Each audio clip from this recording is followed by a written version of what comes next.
Sikat na sikat ngayon sa mga usapan sa social media ang pangalan ng dating basketballista na si Mark Cardona. Kung mahilig kayo sa PBA, siguradong kilala niyo siya bilang Captain Hook dahil sa kanyang kakaibang estilo ng pagtira ng bola na mahirap bantayan ng mga kalaban. Pero sa likod ng mga hiyawan ng mga tao sa loob ng gym at sa kabila ng mga napanalunan niyang tropeyo, sino nga ba talaga ang lalaking ito kapag wala na siya sa harap ng kamera? Marami ang nagulat sa mga lumabas na balita tungkol sa kanya kamakailan, kaya naman sa videong ito ay hihimayin natin ang kanyang pinagmulan, ang mga sakripisyo niya para marating ang tuktok at ang mga hamon na sumubok sa kanyang katatagan. Handa na ba kayong malaman kung ano nga ba ang tunay na kwento sa likod ng sikat na pangalang Mark Cardona? Pero bago po ang lahat, baka pwedeng palike ang video na ito dahil napakalaking bagay na ito sa aming content creators at mangyaring mag-comment sa baba kung taga saang lugar ka para malaman namin saan umaabot ang ating mga video. Maraming salamat po. Isinilang si Mark noong Nobyembre 3, 1981 sa lungsod ng Mandaluyong dito sa Metro Manila. Siya ang pinakabata sa 5 magkakapatid, kaya naman maaga siyang namulat sa buhay na kailangang magsikap para mapansin at para makatulong sa pamilya. Sa kanyang paglaki, hindi naging diretso ang kanyang pag-aaral dahil palipat-lipat siya ng mga eskwelahan. Nag-aral siya sa NAMI Polytechnic Institute, Jose Rizal College at Isaac Lopez Elementary School. Nagkaroon din siya ng pagkakataon na pumasok sa isang pampublikong paaralan doon sa Cardona, Rizal. Ang karanasang ito ang nagturo sa kanya kung paano makisama sa iba't ibang uri ng tao mula sa mga pribadong paaralan hanggang sa mga simpleng komunidad. Ang mga lugar na ito ang humubog sa kanyang ugali na maging palaban at huwag sumuko sa anumang sitwasyon na ibigay ng buhay sa kanya. Pagdating ng kanyang kabataan, sinubukan ni Mark na makipagsapalaran sa ibang bansa at pumunta siya sa Amerika para mag-aral ng high school sa Carson High School. Pero hindi naging madali ang buhay doon dahil kahit natapos niya ang level 10, hindi siya pinalad na makakuha ng diploma na kailangan niya para sa susunod na antas ng pag-aaral. Sa halip na manatili sa ibang bansa at mawala ng pag-asa, nagdesisyon siyang bumalik dito sa Pilipinas para ipagpatuloy ang kanyang pangarap. Kumuha siya ng pagsusulit sa Department of Education na tinatawag na Philippine Educational Placement Test para mapatunayan na handa na siyang pumasok sa kolehiyo. Dito natin makikita na talagang pursigido siyang ayusin ang kanyang kinabukasan kahit na may mga hadlang sa kanyang edukasyon noong una. Dahil sa determinasyon na ayusin ang kanyang pag-aaral gamit ang talento sa paglalaro, dito na pumasok ang malaking oportunidad para kay Mark Cardona nang sumubok siya sa De La Salle University. Hindi naging madali ang pagpasok niya sa Green Archers dahil dumaan muna siya sa maraming usapin tungkol sa kanyang pananatili sa bansa at kung pwede ba talaga siyang maglaro. Pero nang makuha na niya ang pagkakataon, hindi niya ito sinayang at agad siyang naging bahagi ng koponan na nagkampiyon sa UAAP noong taong 2001. Sa taon ding iyon, nakuha niya ang parangal bilang Rookie of the Year na nagpatunay na kahit bago pa lang siya sa liga, ay kaya na niyang makipagsabayan sa mga veterano. Hindi lang doon nagtapos ang kanyang husay sa kolehiyo dahil naging bahagi rin siya ng Mythical Five at itinanghal na Finals Most Valuable Player o MVP sa kanyang huling mga taon sa liga. Ang mga tagumpay na ito ang nagsilbing hagdan niya para mas lalong makilala hindi lang sa loob ng paaralan kundi pati sa buong bansa. Pagkatapos ng kanyang panahon sa kolehiyo, bago pa man siya tumuntong sa PBA, dumaan muna siya sa Philippine Basketball League o PBL mula 2002 hanggang 2005.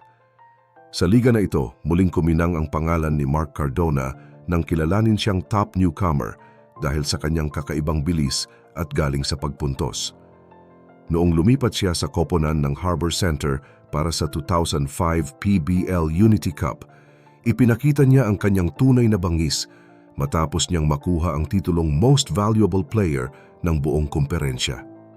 Ang bawat laro niya noon ay tinitingnan ng mga scouts mula sa Pro League dahil kitang-kita na handang-handa na siya para sa mas malaking entablado. Kaya naman noong Agosto 2005, Hindi na nakapagtataka na napili siya bilang ikalimang overall pick sa PBA draft ng Air 21 Express. Ngunit bago pa man magsimula ang season, mabilis siyang nailipat sa talk and text kung saan doon talaga nagsimulang umingay ang kanyang career sa professional na antas. Bagamat medyo mabagal ang naging simula ni Mark sa kanyang unang taon sa PBA, unti-unti siyang nakakuha ng kumpiyansa sa ilalim ng gabay ng kanyang coach. Sa kanyang pangalawang season, talagang sumabog ang kanyang galing nang makapagtala siya ng 38 puntos sa isang laro na naging hudyat ng kanyang pagiging isang elite scorer. Noong 2007, 7 beses siyang naging Player of the Week sa loob lamang ng iisang komperensya, isang bagay na napakahirap gawin sa tindi ng kompetisyon sa liga.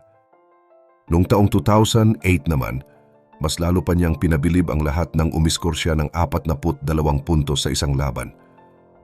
Ang rurok ng kanyang career sa talk and text ay nangyari noong 2009 nang makuha nila ang kampyonato sa Philippine Cup at siya ang itinanghal na Finals MVP. Pagkatapos ng kanyang panahon sa talk and text, lumipat siya sa Meralco Bolts noong 2010 kung saan agad din siyang nagpakitang gilas sa pamamagitan ng pagtira ng panalong puntos sa kanyang unang laro. Subalit sa likod ng lahat ng mga tagumpay, matitinding laro at mga palakpakan ng libu-libong tao, may isang madilim na bahagi pala ng buhay na pilit na nilalabanan ni Mark. Noong Agosto 2016, nagulat ang buong bansa nang lumabas ang balita na isinugod siya sa ospital at dinala sa Intensive Care Unit o ICU. Ito ay dahil sa sobrang pag-inom ng sleeping pills na naging banta sa kanyang buhay. Dito unang nalaman ng publiko na matagal na palang nakikipaglaban si Mark sa matinding depresyon at mabibigat na personal na problema. Ang matinding krisis na naranasan ni Mark Cardona sa ospital ay hindi lang pala basta isang aksidente, kundi isang malalim na sigaw para sa tulong. Lumabas sa mga ulat na ang pangyayaring iyon ay may kinalaman sa naging relasyon niya sa kanyang kinakasama na si Bianca Nicole. Bago pa mangyari ang insidente, nagpost pa si Mark sa kanyang Instagram ng mga larawan ng maraming gamot na kanyang iinumin, pero agad din itong nabura. Sa parehong taon, tila sinundan pa siya ng kamalasan dahil napabilang siya sa listahan ng mga sugatang manlalaro matapos siyang maaksidente habang sumasakay ng isang all-terrain vehicle o ATV. Sa kanyang mga naging pahayag, buong tapang na inamin ni Mark na ang pagkawala ng kanyang koponan sa basketball ang mga gulo sa kanyang relasyon at ang biglaang paglaho ng kanyang marangyang buhay ang naging dahilan kung bakit siya nalubog sa madilim na yugto ng depresyon. Sinubukan ni Mark na gamitin ang kanyang tinawag na second life para magbalik sa paglalaro sa PBA at MPBL bilang bahagi ng kanyang paggaling. Pero sa kabila ng kanyang pagsisikap na ayusin ang sarili, patuloy siyang hinahabol ng mga mabibigat na legal na suliranin na naging mitya ng mga bagong kontrobersya. Ayon sa record ng Taguig Police, may mga seryosong kaso na nakasampa laban sa kanya na may kaugnayan sa paglabag sa batas na nagpoprotekta sa mga kababaihan at bata. Noong Mayo 2018, inaresto si Mark dahil sa reklamo ng pananakit sa kanyang live-in partner na si Bianca. Ayon sa salaysay, nagkaroon sila ng matinding pagtatalo madaling araw na nagresulta sa pagtamo ng sugat sa braso ng babae. Sinabi pa ni Bianca na tila nasa ilalim ng impluensya ng ipinagbabawal na gamot si Mark nang mangyari ang gulo na iyon. Hindi lang iyon ang naging problema ni Mark sa batas dahil noong taong 2021, nasangkot din siya sa isang kaso na may kaugnayan sa kidnapping at hindi pagbabalik ng isang menor de edad. At kamakailan lang, muling naging laman ng mga balita ang dating basketballista matapos siyang ikulong sa Taguig Police Station. Inirereklamo siya ng harassment ng isang 22 taong gulang na babae sa isang bar sa Bonifacio Global City o BGC. Ayon sa biktima, nagkabungguan lang sila at hihingi sana siya ng paumanhin pero bigla siyang hinila at hinalikan ni Mark nang walang pahintulot. Humantong ito sa isang malaking kaguluhan kung saan nasugatan pa sa mata ang boyfriend ng babae.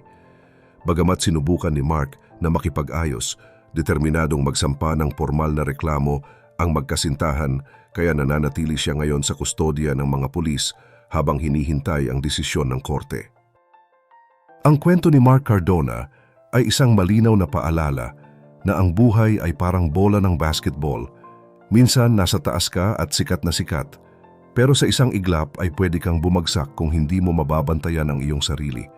Ang kanyang pinagdaanan mula sa pagiging isang kampeyon hanggang sa pagharap sa mga kaso sa korte ay nagpapakita kung gaano kahalaga ang mental stability para sa sino mang tao, sikat man o hindi. Nakakalungkot isipin na ang isang idolo na hinangaan sa court ay ganito ang kinakaharap na sitwasyon sa kasalukuyan. Ano sa tingin niyo ang dapat gawin ng isang sikat na atleta para hindi sila maligaw ng landas kapag tapos na ang kanilang panahon sa liga? Naniniwala ba kayo na deserve pa rin niya ang isa pang pagkakataon para magbago? I-comment niyo ang inyong mga saloobin sa ibaba dahil gusto naming malaman ang inyong opinyon tungkol sa naging takbo ng buhay ni Captain Hook, at huwag rin kalimutang mag-like at subscribe para sa mas marami pang updates gaya nito.